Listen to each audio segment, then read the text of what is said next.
Hi, and welcome back to round 4 of the Southall Congress. Now, this game is probably one of the best games that I've played since getting back into chess. It might even be the best game that I've played since getting back into chess. Definitely the best game of the tournament. And yeah, I was really happy with this one. I'm really looking forward to sharing it with you. Just to sort of set the scene, I'm currently 2.5 out of 3, which is decent. I mean, I was pretty lucky with the draw that I just got in my previous round. But my opponent is 3 out of 3, and he's leading the tournament. He's also the second highest rated player, so definitely somebody to take very seriously. And in a sort of weird turn of events, because of how the last round went, I was the only player with 2.5. For some reason, like draws and a bunch of like wins and losses just sort of lined up, and everyone else was on 2. I mean, I think there was like 6 or 7 players on 2 points, and it means that because I'm sole possession of second, if I win this game, I actually go into first place. So yeah, there's a lot riding on this game, and yeah, not much else really to say apart from getting into it. My opponent plays e4, I play c5. I do have black again, which is a bit odd. Normally you switch between the two as you go through the tournament, but I think because we both had black the previous round, it was sort of just a coin flip or whatever it was to decide who got white. But he plays knight f3. I played knight c6, and we finally get a main line with d4. Previously I had the Alapin, and I had that weird bishop e2 in round 3. I take in the center, he takes back. I play knight f6, knight c3, and e5, the Sveshnikov, which is actually doing quite well for me so far. As we're, I think the previous tournament I played this in, yeah, I got a win with as well. Knight b d5, this is the main move. The whole point is that you're trying to stop d6, or control d6, sorry, not stop d6. So black is forced to play d6, otherwise black is just worse. And here, the sort of two main moves that I was aware of was bishop g5 and knight d5. Now, my opponent actually surprised me in this position, having just said he's going to play the main line, and he played a4. Now, I was very surprised by this because having just sort of picked up the opening, I don't know that many sidelines yet. And I gave the credit to him because he was playing these moves quite quickly that this is actually probably a sideline and it's not just some random move by him. So I just have to stop myself and think. And unlike in the previous round where I sort of messed about and really didn't play principal chess, I feel like I did do this here, and I was quite proud of the idea that I came up with. So the idea here is that I know bishop g5 is the strongest move, so can I not just play h6 and just prevent it? And that's the idea that I went with. I just played h6, so then bishop g5 doesn't come. The main idea point really is that bishop g5 is trying to control this key square, and if I'm able to play d5, then black is probably better because again, a common theme is that I'm going to be using my rapid development at the cost of this d5 square. But if I'm able to get rid of the d5 square, then I just have rapid development and my pieces are quite good. So I played h6. Now, the computer's not a fan of this, despite this having been played over the board before. And the point being is that, yes, I compared it to the bishop g5 line, which is true, but if it didn't really compare it against the knight d5 line, which goes something like this. The knight coming back into the here, and I guess the argument is that with the inclusion of these two moves, white is actually slightly to be preferred over the just the normal main line where these two haven't been played. But this is a slight opening nuance, so I'm not going to beat myself up over it. I thought h6 is completely reasonable. He played bishop e2, which I thought was quite surprising. I thought he'd go to this square to help control the d5 square, but it is what it is. I played bishop e7, he defends his bishop, I castle, he castles. And now already I feel that black is doing fine, because yes, I've been faced with this weird sideline, but I don't really see what a4 has really achieved, because the knight isn't really stuck there. It's not a well-supported piece. It's not an outpost. I can always kick it with a6 at any point I want to. So yeah, I feel like the opening has gone fine for me. And if the opening is going fine for me, then I probably can play this d5 break because he's not really stopping it. He's only controlling it by 2 pieces. So I bring a third piece to help prepare d5, and he plays f4. Now this is the first sort of major branching path of the game, and I had to sit here and really think about this move because this is quite provocative. And perhaps pause the video and see what you would do in this position because there's a lot of choices that black can make here, and yeah, it's quite a complex position. So the move that I think is the critical line and is what I played is a6. Now the point being is that you have to sort of reckon with f5. Now this line looks the most scary, but I've worked out that after takes, he can't really take back because then I can take here, and then I've got this nice move in between move. So if he takes me, I can take his bishop with check, and I feel like this is actually really good for black. The computer agrees this is borderline winning. Apparently, yeah, this is the only move, but I can just take here, and then yeah, this position is quite good for black. Am I up a pawn? Yeah, 2, 3. Yeah, I'm up a pawn, so yeah, this is definitely better for black. Um, So he can't take back on the pawn and he has to take here, but then I'd be happy to capture here. And I think I have ideas of bringing the knight to the center. I can now play d5 quite easily because this f pawn, although doubled, is actually supporting my center. I think this would be quite good for me. So I was okay with f5. And surprising to me, he just played knight a3, which just means that his knight's now kind of out of the game. It's by no means losing for white, but I just feel like black is now better. Also, I want to say that during this game, my opponent played incredibly quickly. Like, he barely, considering we started with an hour, we barely went below an hour, like the entire time we played, and sort of every move that he makes was quite quick and reactionary. So I don't think he might have seen what f5 was, and maybe this is his plan or prep, but I don't think he appreciated f5 was sort of the main line to go for, and it just meant that I got a quite playable position quite quickly, because it means that now there's no pressure on the center as much with the knight not being here. In some lines, it could have gone to c7, and that sort of famous game, well, not famous game, but the game that I played in the Mindsport Center, I actually ended up having a fork on c7. So that's the mentality of why I played a6, to get rid of the fork that could happen on c7 and just get that out of my mind. Also, the knight's quite misplaced on a3. So I took it, he took back with the rook, and then I just strike in the center, ready to go for it, saying that my pieces are all developed, I'm ready to go. And it looks like white's pieces are developed too, but just the differences between these two knights is what's giving black the edge here, and I think black is already to be preferred. So he took, I took back, he took, I took back. And really, you can see that all my pieces are coming alive. His king's actually quite exposed without the pawn here. Now, this isn't winning, but I definitely choose to be black here. He brought his rook back, but now I can play bishop g5. Interestingly, the computer quite likes bishop d6, just going after the king this way, but I think bishop g5 is also quite good. Then he trades, I trade back. He goes to trade the bishop, but I can now develop with tempo, and he's moving the same pieces multiple times. And when he takes, I take back. This position, I just feel like black is the only one that can be playing for an advantage here. Now, he does find the only move that sort of continues the game with queen f3. Everything else, it looks quite scary because the rook would have been coming to this file, this rook would have been coming across. The benefit of queen f3 is it actually stops the rook from coming into the game because you've got this check here on f7. So I can't do that, but I can move my knight again. And remember, my knight is better than his knight, so I get to play knight e4. And again, he's under pressure. He has to find some strong only moves. He plays queen f2. I bring my knight back here. Interestingly, the computer starts with knight f5, with the idea of then going after the g2 pawn, and also this knight conveniently blocks the file, so there's no way for black to expose it and attack on f2. But I'm talking about slight minor details. The difference is like 0.02 or something, so there's really nothing wrong with my plan. It's just interesting seeing how the computer comes up with attacking ideas here. So knight e6, just keeping the knight nice and central.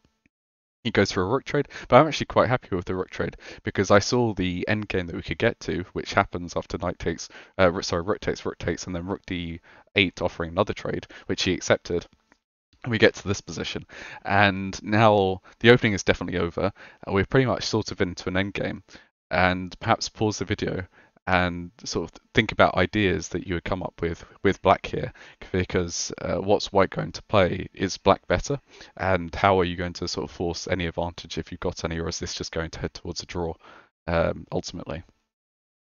So yeah, the thing to notice really, I think, is black is actually considerably better, which seems odd to say because the material's equal. But just talking about these knights, which I mentioned at the start, my knight is so much better than his knight because it's controlling the center and it's doing so much more work. Also, it's effectively my move because white has to waste a move playing h3. If you don't play h3, then checks are coming in, and this is actually quite dangerous for white. So you have to waste a move, well, waste, but you have to play h3. And in this position, perhaps pause again, or if you've not, if you did it previously, and come up with what I think are the sort of two best approaches from black. There's the one that I played in the game, and then there's the computer suggestion as well, which I think is also quite good and worth mentioning. So I'm going to start with the computer suggestion as well, because that's not what happened.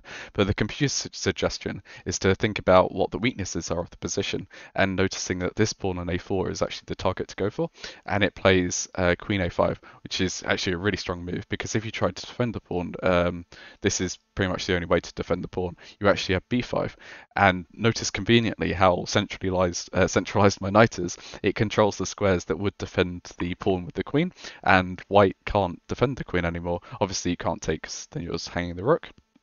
hanging knight, sorry, that's not a rook. So yeah, queen a5 would have been really strong.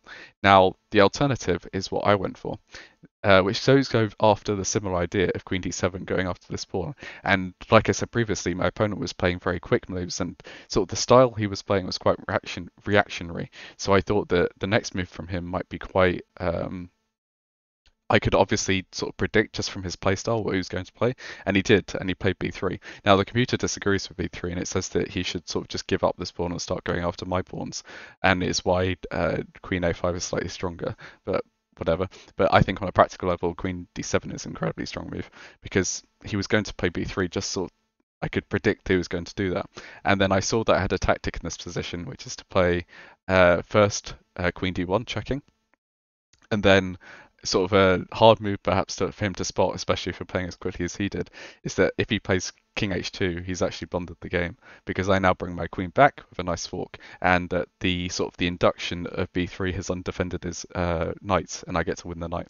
And at this point, I was really happy because I'm beating the person in first place. He's the second highest rated opponent, and I feel like I've got a great position. Now, the opening has gone pretty well for me. This sort of tactics section obviously has gone really well for me. But the next section of chess is what I'm most proud of and why I consider this one of the best games that I played. Because he blocks, he pretty much has to. Notice also back here that when he could have played this, but then this becomes quite difficult because he's dropping pawns most likely.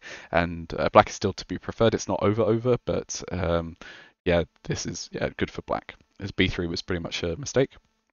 So I go to the line itself. Yeah, winning the night. Yeah, so this section I was super proud of, and it's some of the best chess that I played.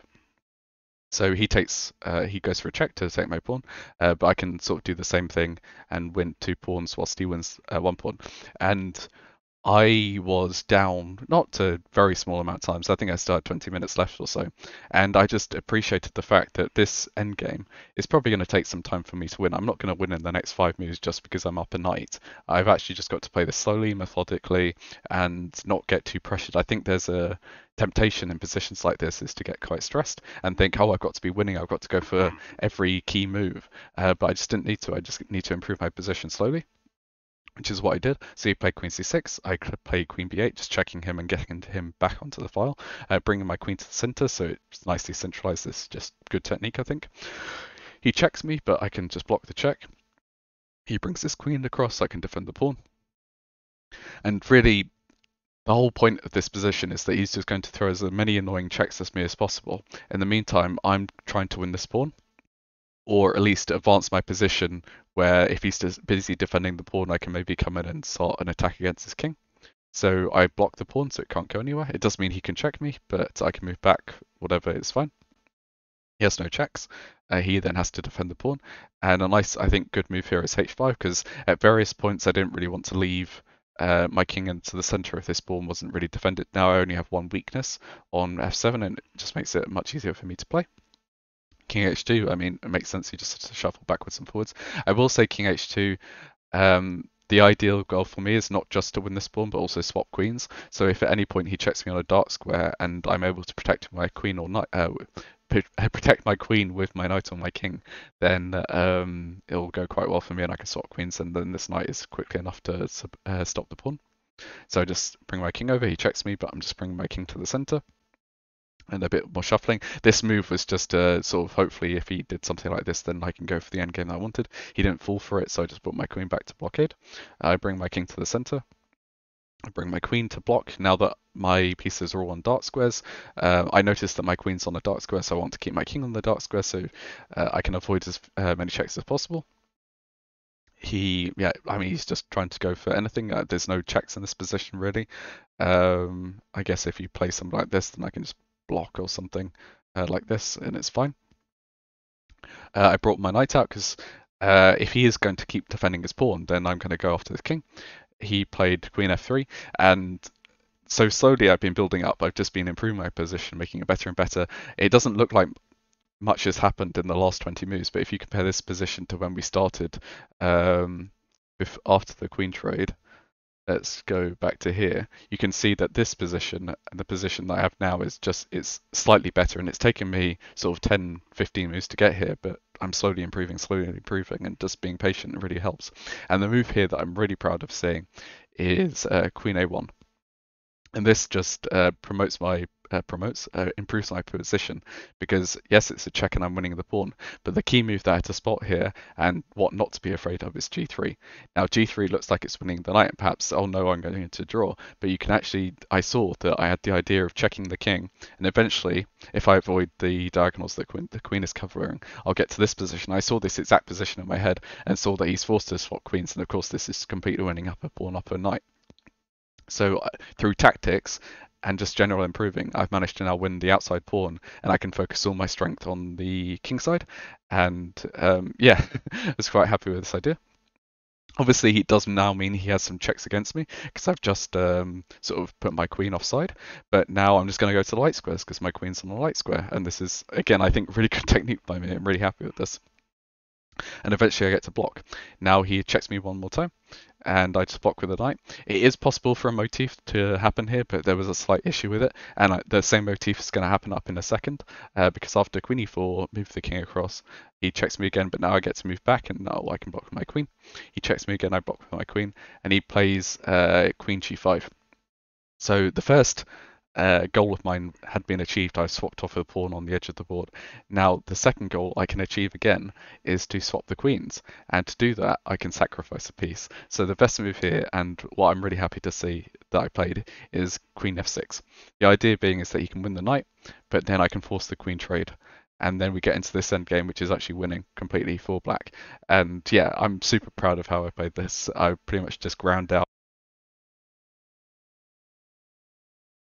Microphone cut out. I've pretty much just ground out this end game. I've given him no chances. I've gone for all the tactics. I've sacrificed pieces, won pawns. I've looked like I've given up a knight when I wasn't really. And this is against the strongest rated, or one of the strongest, second rated person in the section. And yeah, I'm fighting for first, and I'm pretty much winning now. And I've done all the hard work. This game has taken me 60 moves to get to this point, but every move I've been on it, and I've not really made a single mistake in the entire game, apart from, I guess, maybe even that opening move is like the only mistake I ever made. So yeah, I'm super happy with this game. He brings his king up, I bring my king towards him, he plays king f3, I just start pushing my pawns, he plays g4, and now, having just played probably the game of my life, unfortunately there is one mistake that I made this entire game, which is to play h4. And sadly for me, this is now a draw. Now, my end games, like I say, is the weakest part of my sort of general chess play. And the problem with h4 is that often white can sacrifice a pawn, or I get to a pawn up endgame. But because it's the h pawn that's left over, white will just do this common tactic of shuffling between the two. Now the cleanest win, and for some reason in my head, I just didn't go for it. It was to take, and then play this. And now white just has no moves, and I can just shoulder him off the pawn. And if anything, I'm going to be up 2 pawns now, and this is just completely over. So yeah, this is really sad to see that I played this, having just played a near perfect game, but it is what it is. And it's still my opponent's playing very quickly. He's hardly used any time. So he moved his king across, gaining opposition. I brought my pawn up.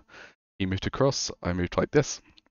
And here, in my defense, there is only one move that draws the game, and what I overlooked when I played h4 is sort of a very common endgame technique is to get the opposition.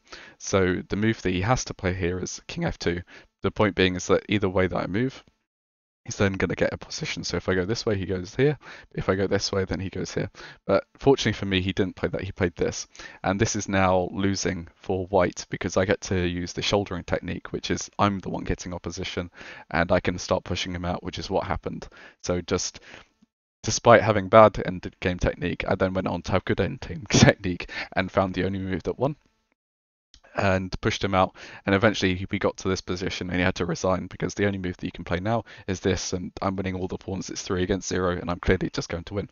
So yeah, nearly a perfect game. This game went on for 71 moves, and apart from one mistake, admittedly a big one, I played everything right. I crushed the person that was in first place. He was also playing white, I was playing black, and with this I then move into sole possession of first. because I was then on 3.5 points, whereas he was still on three. And there were other people that got to 3 points as well, but nobody else could catch up to me. And yeah, it was just super fun. I was so proud of this. I only saw the drawing technique with computer analysis. I didn't see it in the game, and obviously neither did my opponent. So in that respect, I'm a bit lucky. But it was only one move, and yeah, I probably this is probably the best game of chess that I've played since getting back into it, and I'm super proud of myself for this. So going into the final round, I'm actually in first place. So yeah, there's a chance that I might get the cash prize, which would be really good. Even if I draw, then I'm joint first, just because for how points I'm secured joint first. But obviously, if I win, then I'm sole first. So yeah. Anyway, thanks for watching, and stick around for the final round. Cheers.